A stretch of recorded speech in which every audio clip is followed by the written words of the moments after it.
Hey there, welcome to this episode of the Affluent Entrepreneur Show. Oh my God, this one is golden. I got a chance to spend some time with a dear friend, Stacy Tuschl. Stacy, she gets it. She's an entrepreneur. She's been an entrepreneur since 18 years old, building bricks and mortar businesses, and she moved into the online space.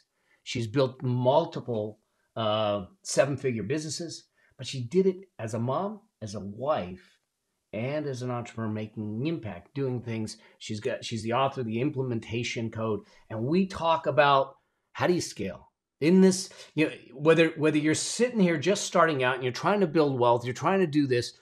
The realization is that, remember, the critical outcomes of the affluent entrepreneur, the affluence blueprint, one of them is richer lifestyle. The other one is complete freedom. And if you are stuck in your business, and you're not able to move away from that, where is the richer lifestyle and where's the complete freedom? So we walk through all the stuff to how do you hire? What do you look for? What do you need to do to help you get out of the business, to help you create the life of your dreams? So I know this was a long intro, but this one's good. I'll see you in the episode. Cheers. This is the Affluent Entrepreneur Show for entrepreneurs that want to operate at a high level and achieve financial liberation. I'm your host, Mel Abraham, and I'll be sharing with you what it takes to create success beyond wealth so you can have a richer, more fulfilling lifestyle. In this show, you'll learn how business and money intersect so you can scale your business, scale your money, and scale your life while creating a deeper impact and living with complete freedom. Because that's what it really means to be an affluent entrepreneur.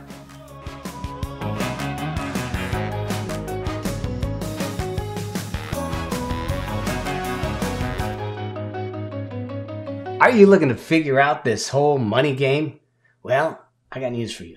I want to invite you to my 7-day money plan workshop, my money plan challenge. Okay, this is totally free, and this is where we get a chance. I wanted to put something together to help everyone set a solid foundation. Here's the thing. If we're truly going to change our financial destiny, we need to have a rock solid, unshakable financial foundation. And so join me for 7 days, and we're going to walk through everything from figuring out the money mind stuff to understanding some numbers, understanding what your target is, structuring, the plan, figuring out how to deal with your debt. What do you do first? How do you ratchet your income? We're going to take one element of each thing on each day, work it through in an action guide and workbook with tools and tactics to make it happen. And so all you got to do is go to themoneyplanchallenge.com, sign up for free, and go through the training. This is my gift to you for being on this journey with me. And hopefully what we do in that process is we set you on a solid foundation. So as we have more and more conversations, we can change your financial trajectory and destiny together. And I look forward to seeing you there. Cheers. Hey there, Stacy. So good to have you on the show. I don't know. It's kind of cool because we've had a chance. We've known each other for, I don't know how many years now. 5? 5. I think at least 5 years. Yeah. At least 5. Yeah. And so fun. I can't wait to chat with you. And what I've watched you just develop and grow. I mean, you're an entrepreneur. You came out of this space. You're not out of the space. You're still in it as an entrepreneur to begin with. And then you came into the online space. So you're this multifaceted entrepreneur that has successfully built multiple, 7-figure businesses and consulted with others to help them build their businesses. And I just think that it's such a cool opportunity to have a conversation with someone that has been doing it since 18. Yeah. All right. So it's been 2 years because she's only 20. Yeah. But crazy. She's been doing it for a long time, and she's seen changes in industry and everything. So here's the thing that I want to have a conversation around how you did this, some of the things that transpired around scaling, around doing it as a mom of 2 beautiful daughters and as a wife of a busy husband, and how you didn't retire him, but you recruited him. And I love that. Yeah. And it's just like, the things that you were able to do, because I think the affluent entrepreneurs, the entrepreneurs that listen to the show, they may be in a place, and if you are in this place of sitting back saying, I could never do that, or I could never see myself letting go of things. It's in the letting go that the growth comes. Absolutely. And I think people look at me now and they see my big team now and they're thinking, oh, it's easy for you. Cause no. I started just like everybody else, right? Solopreneur, just me. And I own dance and music school. So I started teaching dance. I was the main teacher for years. And I don't think you'll make the change until you have a reason to make the change, right? So for me, I was getting a little burnt out, a little exhausted. I didn't want to be working every night, every weekend, because if you're in the children's industry, you work when they're out of school, right? So you work every did it with the martial arts weekend. studio. Yeah. You know, like that lifestyle is not easy with children. Yeah. So fortunately for me, when I was working that shift, I didn't have kids, but I knew I wanted to be a mom. And I realized I've got to fix this if I think I'm going to do both and do them both well.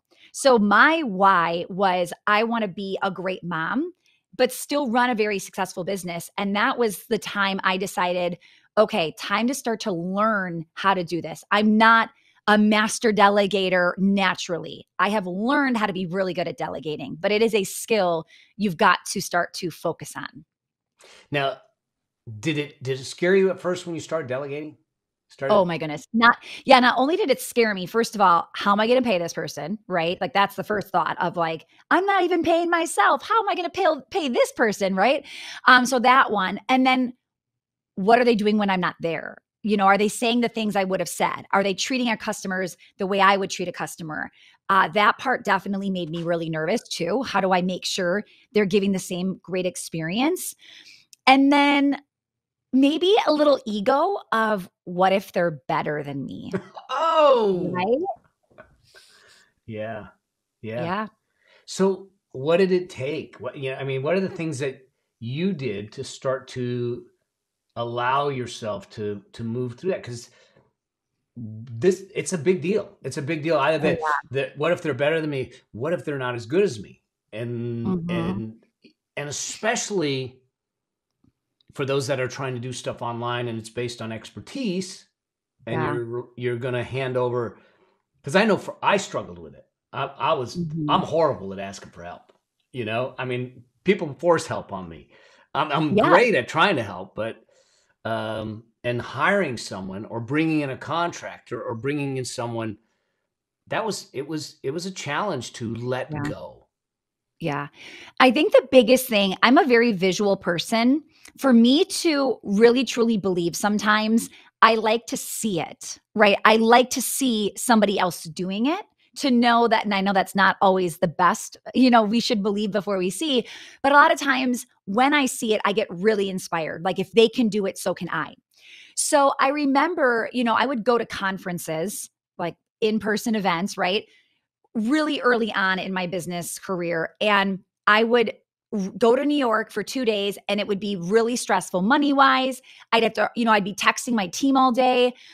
I would be not very present. And then the person next to me would be enjoying the conference. Her, like the husband and wife duo, we're going to stick around for a week in New York and vacation. And I'm like, how are they vacationing? I can barely be here for 2 days, right? So I started to see they have a team. They're not stressed while they're here. They're not constantly communicating, sneaking out in the hallway, right? And they seem like they've got it together. And it wasn't just like one unicorn couple.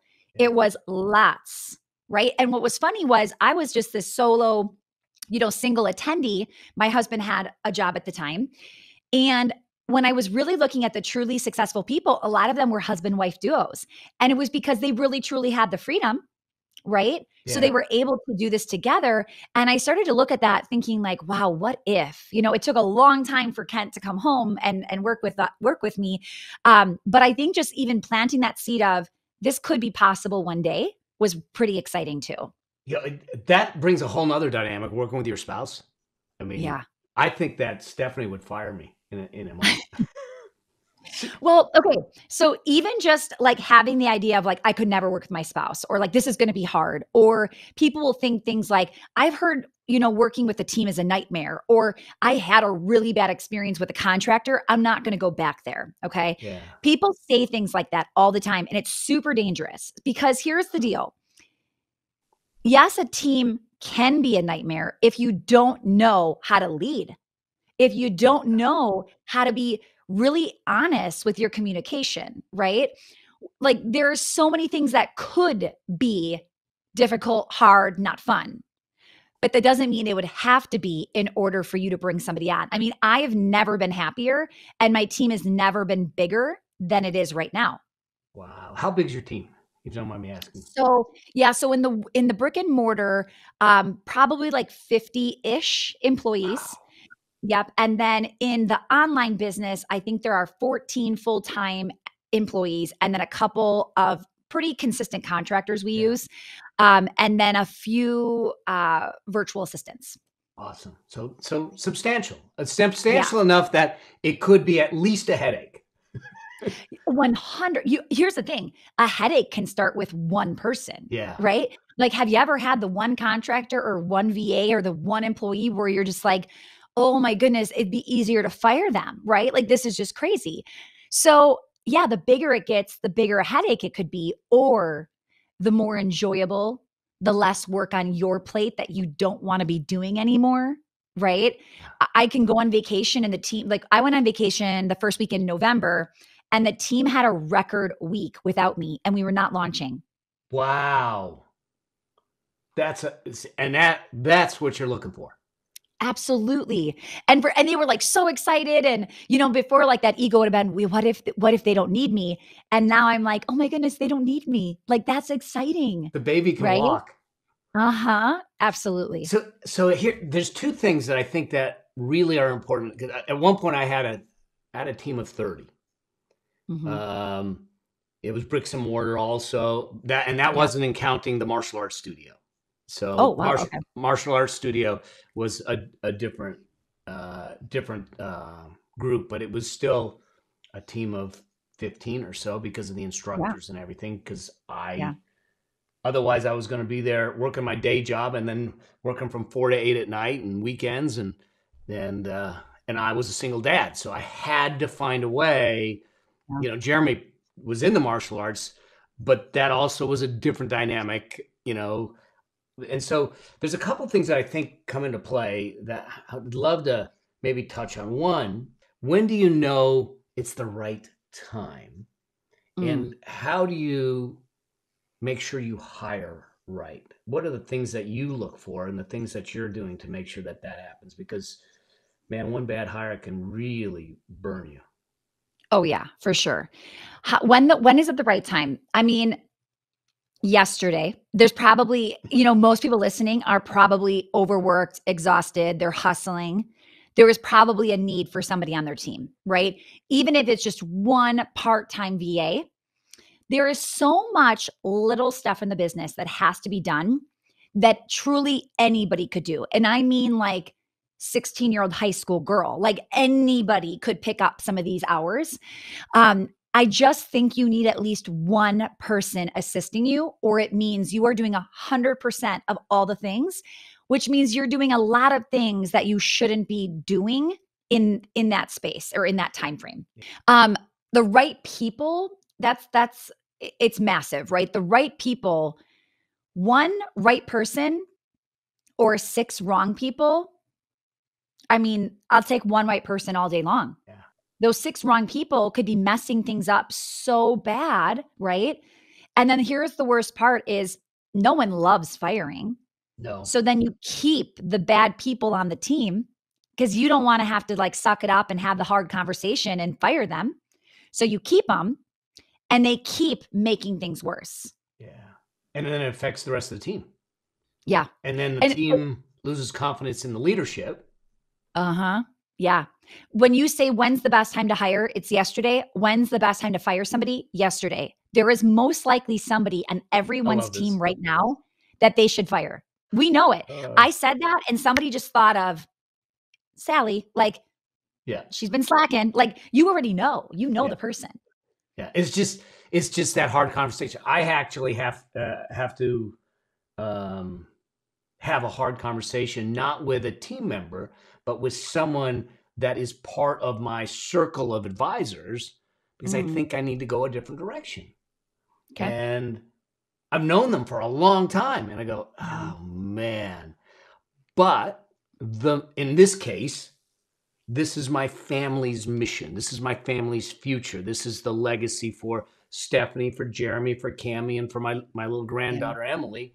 But it's all going to go to Budo anyways, my dog. And so I have to put that above everything else, including the personal feelings and the difficulty of having that conversation, Yeah. you know? And confession time for me, I'm probably one of those that I should have hired yesterday. Right. I just I mean, I all of just went us. through a launch, and now I put the launch on the calendar kind of last minute. So I wasn't ready necessarily, but and a dear friend of Mm, ours, Rachel McMichael, is the one we were on a call like this, and she goes, yeah. "So when are you gonna launch?" And I go, she goes, "Do you have a calendar handy?" And I go, "Yeah." She goes, "Tell me where there's a gap where you could do it." And like I Mm, inserted, she goes, "Good, book it." And I'm like going, "Oh," and sometimes you need to schedule the fear, you need to schedule it. yeah. But in that process, I didn't I didn't have the time to bring all the right people on board. Now I Yeah. learned a lot of lessons. It was a successful launch. It went really, really well. But I learned a lot of lessons, and now I know the players and the Yeah. necessity to have those players in place. So I just this episode, everyone listening, is as much for me as it is for you. Well, so I like going into right people first. Yeah. Then it's real communication, I say. And what I mean by that is those honest conversations, right? Really having some tough conversations, even heading into launch. All right, things might get a little stressful, or hey, I'm surprising you. It's next week and we're getting ready to go, right?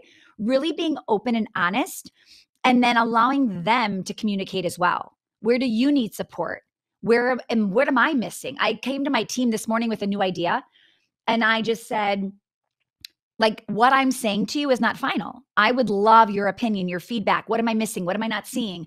You know our clients sometimes better than I do because you might be having one-on-one interaction with them.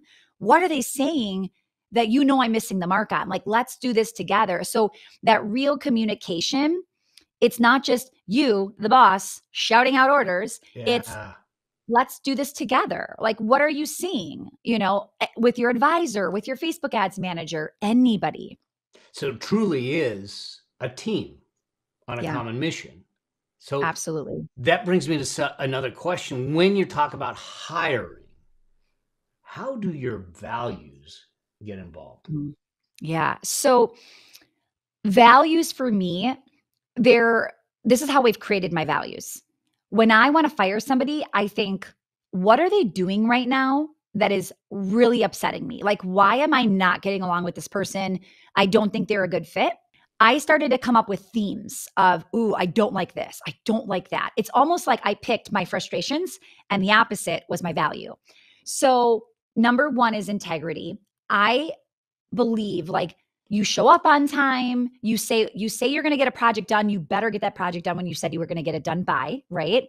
So I was not loving when people were showing up late and not valuing everybody, or when they were not finalizing their project when they said they picked the timeline and then they didn't deliver it. So that's number 1. Number 2, I have them right. I see them because I always use that on my board here to look and reflect. So number 2 is high standards. I am not a perfectionist, but I have high standards and I want my people to have those high standards too, right? Then it's resourceful. I want my people to not just, hey, I can't find this. It's like, well, Google, YouTube, call somebody, like do what you need to do. Okay. Then it's results driven because I also want to make sure there's an outcome. And here's what happened. I had those 4 and that was it. And I had somebody I wanted to fire. And I looked at my board and I thought, she's killing all 4. How could I want to fire her if she's in alignment with my values? And I realized my 5th value is missing, and that's team player. So Mm. she was killing it, but sometimes she would say, oh, that wasn't me. That was Michelle. Oh, that wasn't me. Like, that's on Sarah's plate. Oh, I'm not in that department. That's marketing. And I was like, oh, no, no, no, no. No, no, no. We are a team. And if Michelle needs your help, you better go run and help her. Yeah. And if it's marketing, but you're noticing marketing dropping the ball, you better step in, right? So I had to add my fifth company value because it was really bugging me. And now those have been pretty complete and sitting there for probably a year, if not more. And I use them in hiring because I will give little tests or little things and I watch to see, are they in alignment? So if they say Tuesday at 11:30 and they show up at 11:33, you're already, number one is already going to be an issue, right? So, or if they do a sample project and it's just very mediocre, okay, you're not putting in your best effort here. High standards is not going to be resourceful. This is my favorite. I'll say something like, I might tell you a name of a thing like the Oak Creek Library, right? But I won't tell you the address. And if you ask me for the address, instead of Googling Oak Creek Library, Wisconsin, like what's the address? Done. Because you're not resourceful. Yeah. So this is great. So you do use the values in the hiring process. Yeah. And then when we hire them, we tell them what they are and we say, listen, here's why we know you're the perfect fit. We did this and you showed you were resourceful. We did this.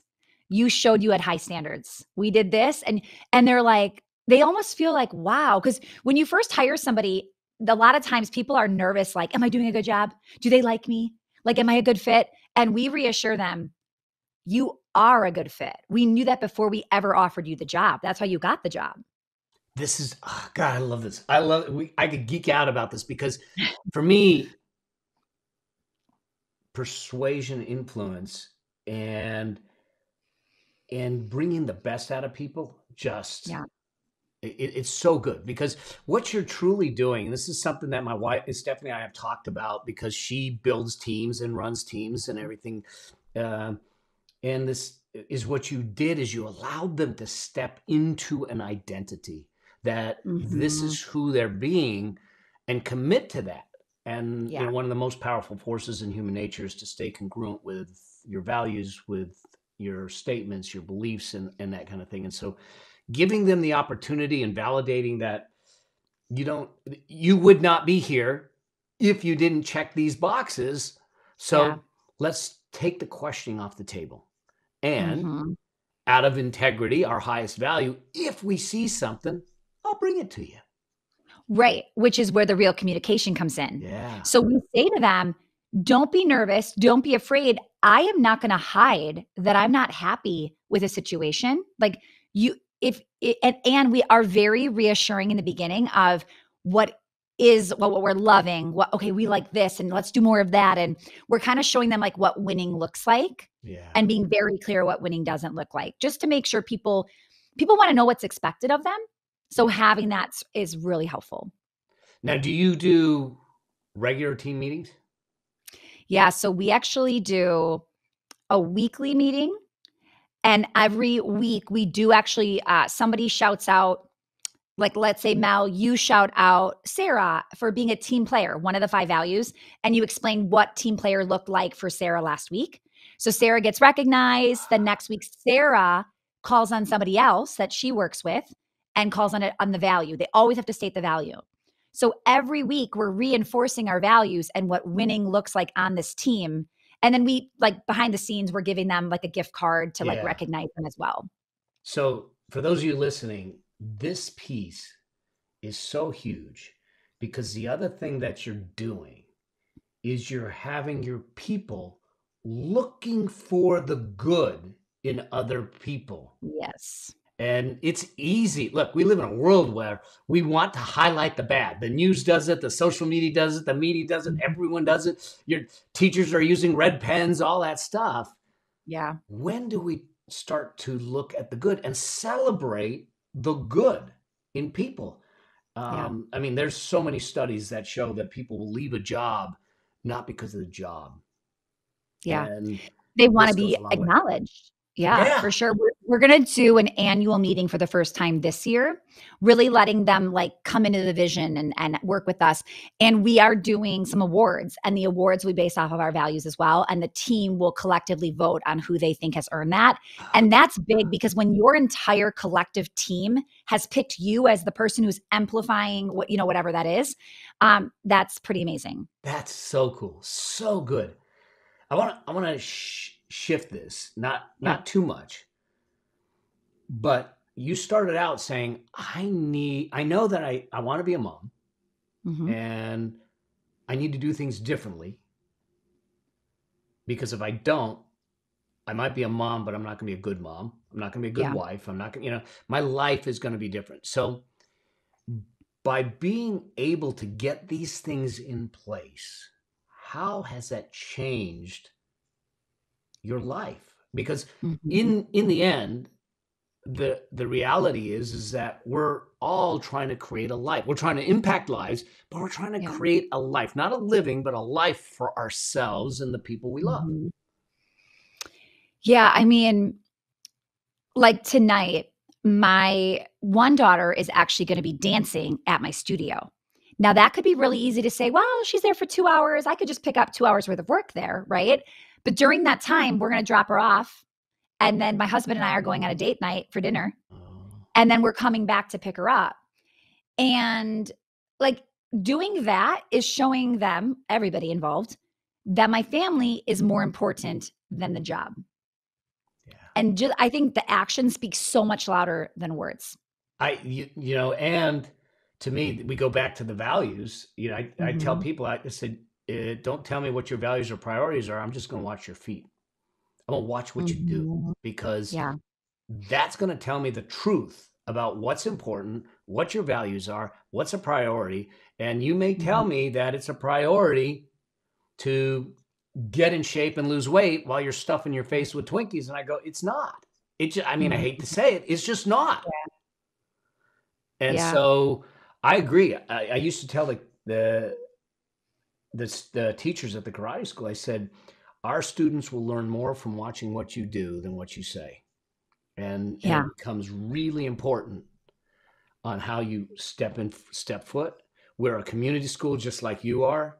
And I Yeah. said, so you out there in the world, how you are, how you interact, those kinds of things. I mean, it all reflects and affects, because if sensei or the teachers can do that, then it's okay for the kids to do that. But Yeah. same thing in a work relationship. If it's okay for the boss or the owner to show Mhm. up 15 minutes late, guess what everyone else is going to do?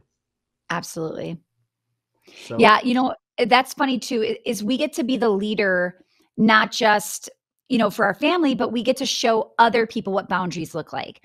So last night, I was talking to the general manager and she said, I'm actually going to talk to this employee.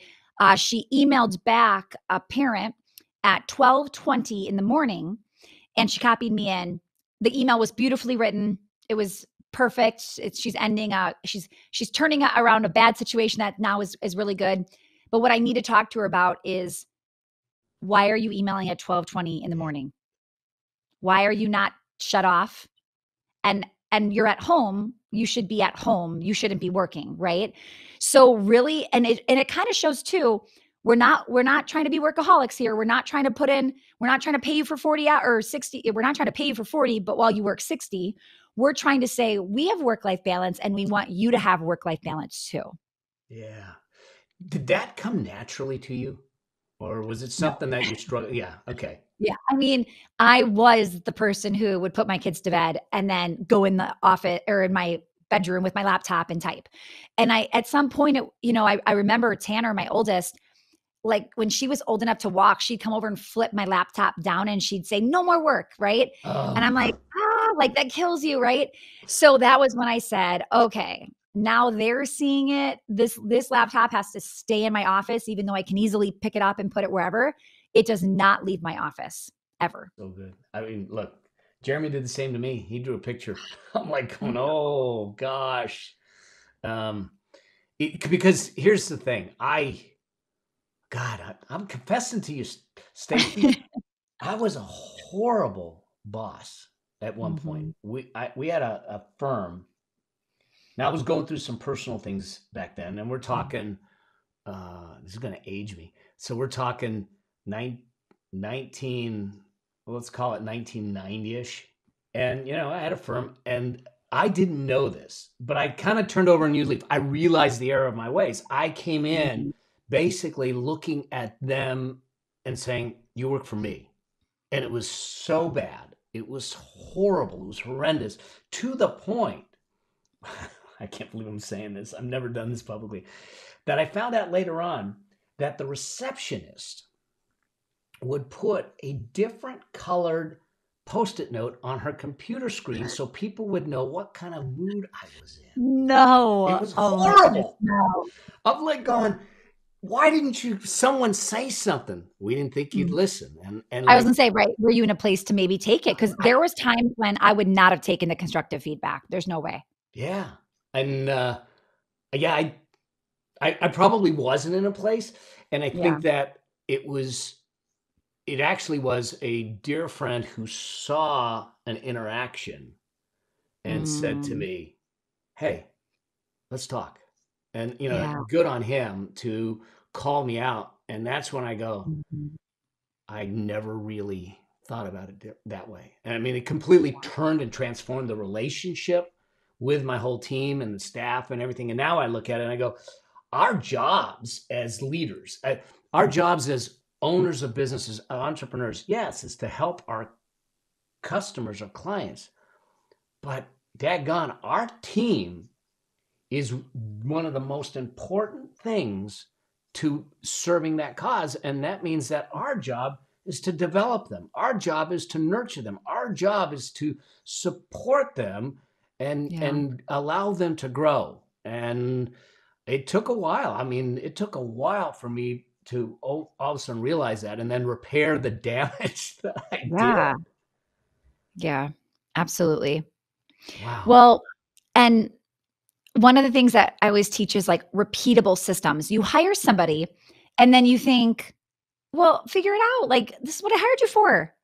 Like, well, you hired somebody very entry level for $12 an hour, right? Whatever your minimum wage is. And you're expecting them to be this crazy rock star who knows everything. You have not delivered them repeatable systems for them to work the system. You're trying to get somebody who's not a visionary to come up with these ideas and strategies. And that's, you hired a doer. You need to give them the processes to do. So it's usually never, I shouldn't say that. A lot of times people think, oh, it's this person, she's got to go. I'm like, well, let's look at your leadership skills first. Yeah. And let's see if there's some things we can do for you to support them. And then let's assess the situation. You can't assess an employee or a contractor that has been given bad leadership or no support. You have to give them the tools they need first. And it'd be like making a child take a test and they did not get any support or homework or practice, like, hello, Yeah. you would give them things to practice and then you would test them. So this is beautiful because if I start to break this down for everyone, Mhm. values are important. So first things first, get clear on the values. Second is, as you're hiring this team, now hiring, in all likelihood, if it even entered your mind, then it's too late. You need to hire. Yeah. And you hire based on values and you build based on skills, is what I'm hearing. Mhm. And you Absolutely. support with systems. Yes. And those systems can be co-created, but that means they need support, especially if you don't hire at a level that they can create them Yeah. themselves, or they can be created by you and Mhm. they can then take them over. Yeah. And here's the thing, you don't have to have systems to hire. You can say, listen, we don't have a system for this role. This is new. So I want you to watch me and I want you to document what I'm doing so that you can still put this on their plate of document it, but watch what I'm doing and document that. Then at some point, okay, let's try it together. Right. And then the next phase is, okay, are you comfortable in trying it on your own and I'll watch you? And then pretty soon it's like, you got this, like, go for it. You don't need me. This is so good. So good. And that's what gets you to be able to step away from the business. Absolutely. Yeah. But you don't step away tomorrow, No. right? When people are like, oh, I don't need your stuff, Stacy. I'm not looking to do this for a couple of years. I'm like, if you're looking to do this in a couple of years, you better start today because some of these things will take a couple of years for you to really like. Mel, if you at some point said, I don't want to be the voice of the podcast anymore, I'm going to bring somebody else on. We can't do that tomorrow. People would leave. We'd have to come up with a multiple year plan to seamlessly do this where no one would leave because they have fallen in love with whoever we replaced you with, right? Yeah. That takes time. People discount the value of starting early and time in this area and in wealth creation. And it is the greatest lever to sit back and say, I'll get it when I think I need it. So back in the day, when I was 18 to 22, I did stunt work. And one of the guys that taught me, a guy by the name of Rick Meadows, his primary, he was known for lighting himself on fire. So he was one of those in the movies. Yeah. Stuntman that did that. But he used to tell me, he says, if you feel it, I'd never lit myself on fire. I wasn't going to do that. Okay. But he says, if you feel the burn, it's too late.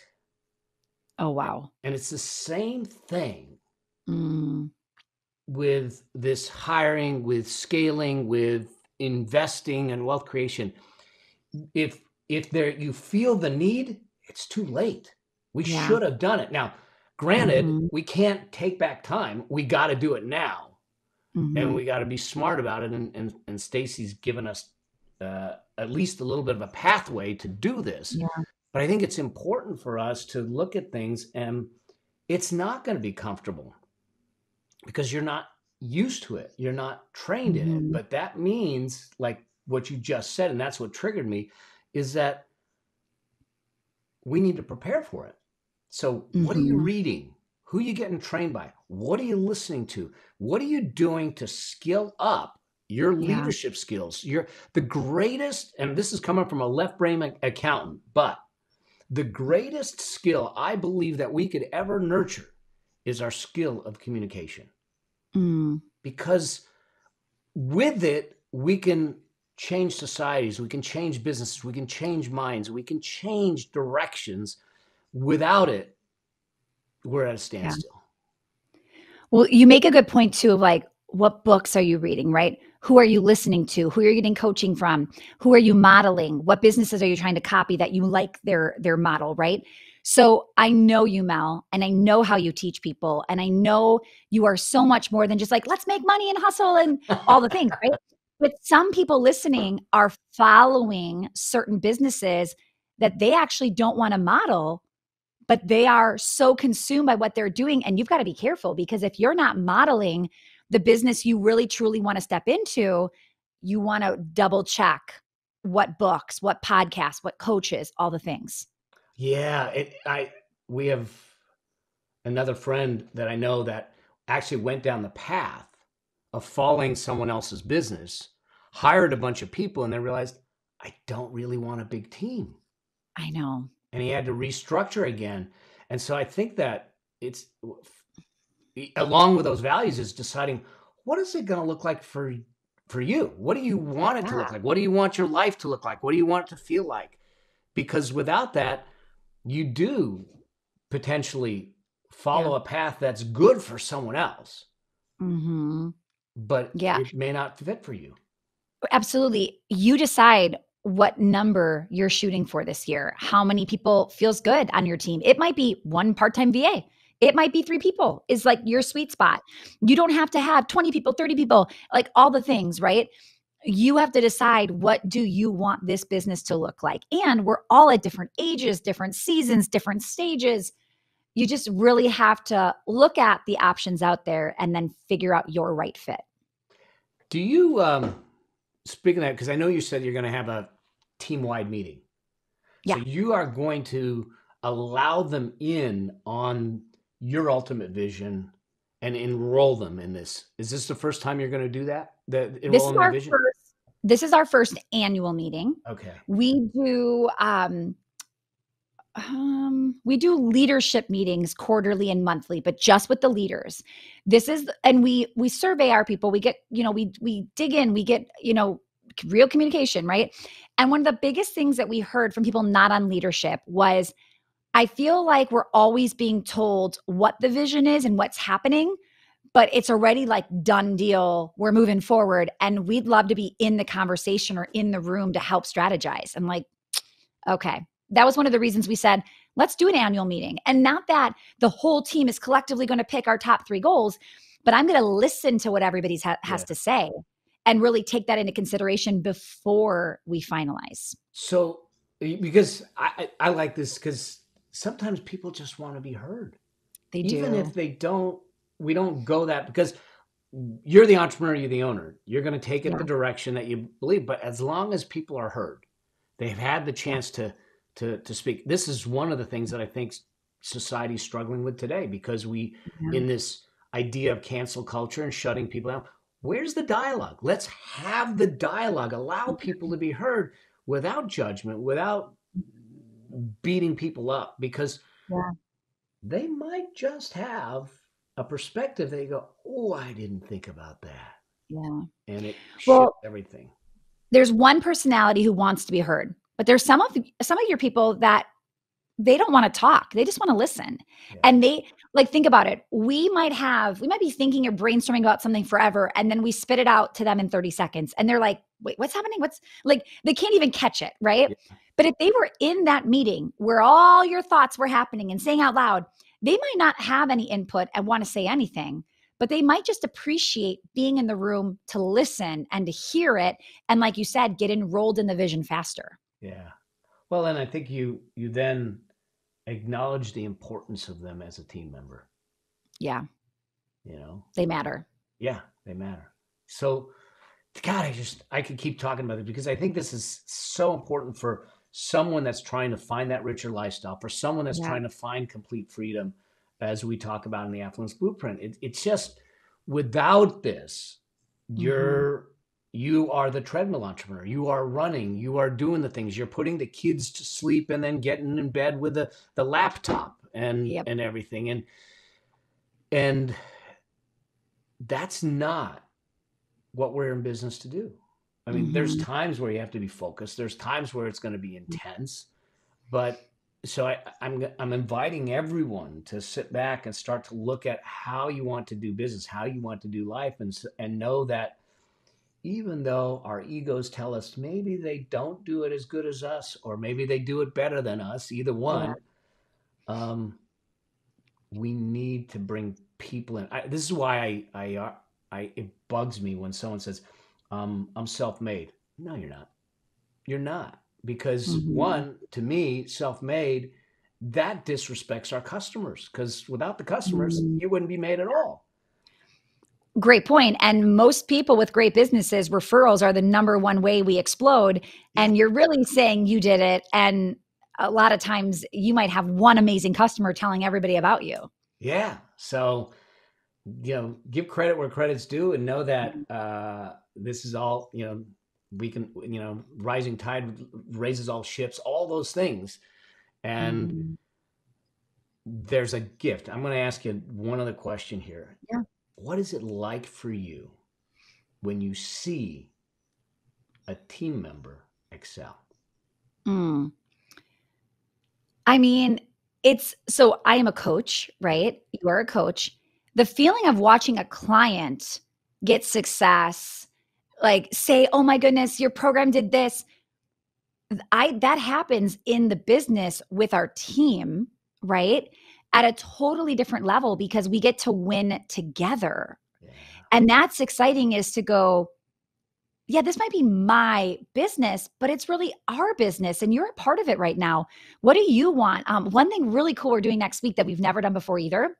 This wasn't even my idea. This was somebody on the team decided to do this, but we are sharing our vision boards as a team. Wow. So everybody on the team, they even got Ken to do it, my husband, which is shocking. I'm like, I don't know how you did that. But we all are sharing our vision board. And it's funny because I know some of these people really well. Some of them have worked for me now for 9 years.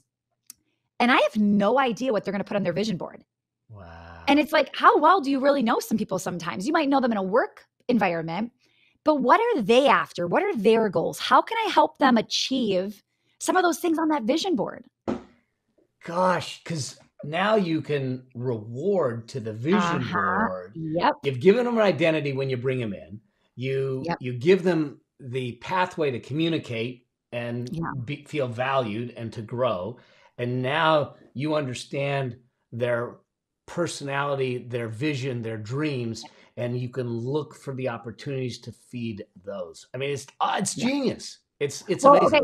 So imagine somebody puts like a Disney cruise or something on their board. If I want to bonus them, it's not just like, hey, you did a good job, here's $50, right? I could literally buy Disney gift cards and say, add this to your pot. Like you just killed it this week. Throw this in the Disney fund. Like, I can't wait till you take that trip. Yeah. Right? Like, that stuff is so much more thoughtful than just throwing a $10 Amazon gift card at them. So good. So good. I know that we're going to run short on time here because I can keep going with you. So let me ask you this one thing. As you speak to entrepreneurs, people that maybe are starting out or they're trying to scale, they're trying to get out of the business, what are one or two things that you would tell them are really important for them to do now? I know I put you on the spot. Oh man, I was like, do you have another hour? Okay. I think the biggest thing is, and really the starting point, is really getting clear on your dream calendar. How long are you, like, lots of this stuff. I want to know what your daily schedule looks like. I want to know how many more years you're planning on working. I want to know what's in or on that calendar. Like, what are you podcasting? Are you coaching? Are you behind the scenes? Are you the face of the business? Like, I want to know all of that, because that will dictate. And then here's what happens. That's your dream calendar. Okay, let's go back to reality for a moment. What are you currently doing? There's going to be a massive gap to what you're doing and what you want to be doing. And then we can start to work on the gap of how do we get there? Like if Mel, if you said, I want to be out of this podcast in 7 years, okay, let's come up with a 7-year plan where people are in 7 years are like, Mel, who? Like I thought this person runs that, right? Like anything can be done, but you have to strategically plan.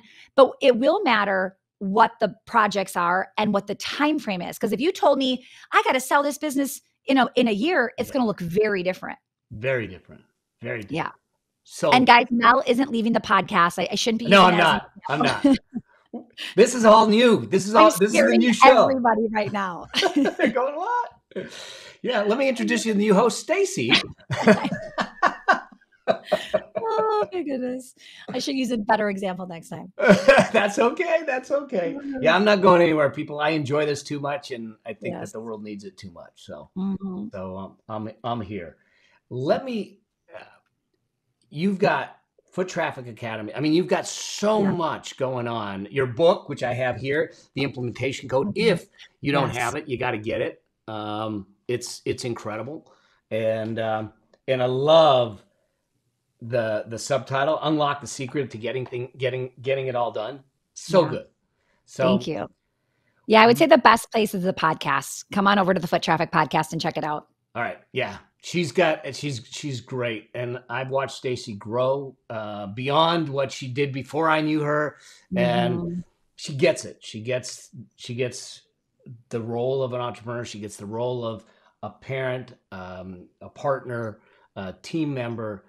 She gets it. How do you create affluence? How do you create freedom?